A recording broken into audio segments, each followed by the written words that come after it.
हिंदू धर्मातील पवित्र असा श्रावण महिन्याला सुरुवात झालेली आहे आणि श्रावण महिन्यातील प्रत्येक सोमवाराला शिवपूजेमध्ये विशेष असे महत्त्व आहे. तर नमस्कार मैत्रिणींनो, आज आपण पाहणार आहोत की आपली मराठी संस्कृती असलेली म्हणजेच आपल्या हिंदू धर्मातील अतिशय पवित्र महिना म्हणजे श्रावण महिना आणि त्याला सुरुवात झालेली आहे. श्रावण महिन्यातील प्रत्येक सोमवाराला शिवपूजेमध्ये विशेष असे महत्त्व आहे. या दिवशी महादेवाला शिवमूठ वाहण्याची ही प्राचीन परंपरा आहे.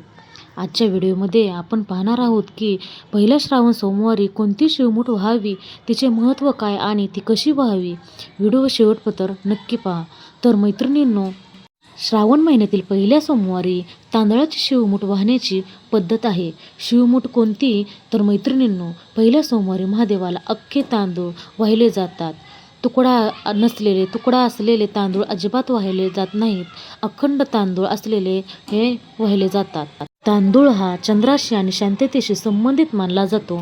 महादेवाला तांदूळ वाहिल्याने घरात धन धान्याची कमतरता भासत नाही. मन शांत राहते आणि सर्व संकटे दूर होतात, अशी धार्मिक श्रद्धा आहे. मैत्रिणींनो, आता आपण पाहूया की शिवमूठ ही कशी व्हावी. तर सकाळी लवकर उठून स्नान करून स्वच्छ कपडे परिधान करावेत. घरामध्ये किंवा शिवालयात म्हणजेच महादेवाच्या मंदिरात जाऊन आधी महादेवाची साधी पूजा करावी. पिंडीवर जल अभिषेक आणि दूध अभिषेक करावा. त्यानंतर बेलपत्र आणि पांढरी फुले अर्पण करावीत. शिवमूठ वाहण्याची योग्य पद्धत कोणती तर मैत्रिणींनो, आपल्या उजव्या हाताच्या मुठीत स्वच्छ न तुटलेले तांदूळ घ्यावे आणि मुठीतील तांदूळ पिंडीवर वाहताना नमः शिवाय, ओम नमः शिवाय, शांताय चतुर्थाय नमो नमः किंवा हर हर महादेव या मंत्राचा जप अवश्य करावा.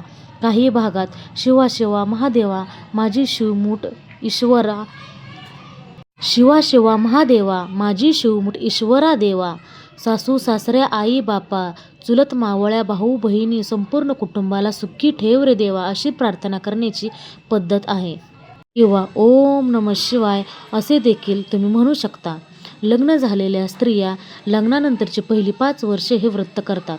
जर मंदिरात जाणे शक्य नसेल तर तुम्ही घरातील महादेवाच्या पिंडीवरही ही शिवमूठ वाहू शकता.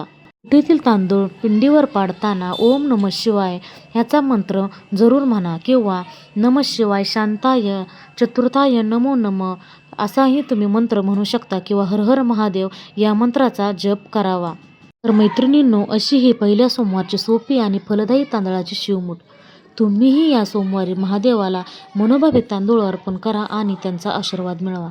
पुढच्या सोमवारी कोणती शिवमूठ व्हावी हे जाणून घेण्यासाठी आपल्या या चॅनलला आत्ता सबस्क्राईब करायला विसरू नका आणि कमेंट बॉक्समध्ये ओम नमः शिवाय लिहायला अजिबात विसरू नका. तुमच्या मित्रपरिवारासोबत शेअर नक्की करा.